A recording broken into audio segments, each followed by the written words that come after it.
C'est le Congo qui a des terres à récupérer au Rwanda et non le contraire. Une contre-vérité. Le Congo est à la base de la réduction de l'espace du Rwanda. Il existe un mythe du grand Rwanda qui s'est développé dans la région et qui, depuis la fin des années 90, nourrit un imaginaire susceptible de pérenniser le climat de violence existant.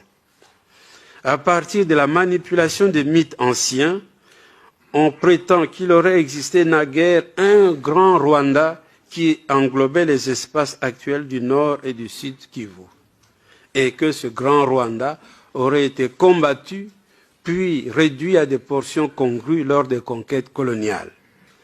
Cette nouvelle situation aurait été adoptée par la conférence de Berlin, puis, après les indépendances, par le deuxième sommet de l'OUA en 1964, qui a opté, comme vous le savez, sur le principe de l'intangibilité des frontières.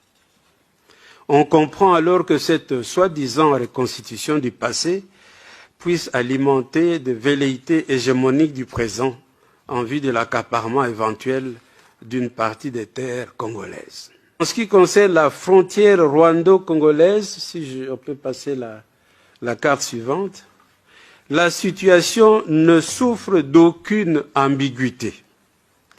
S'il faut revenir à la première carte de la région du 1er août 1885, c'est le Congo qui a des terres à récupérer au Rwanda et non le contraire.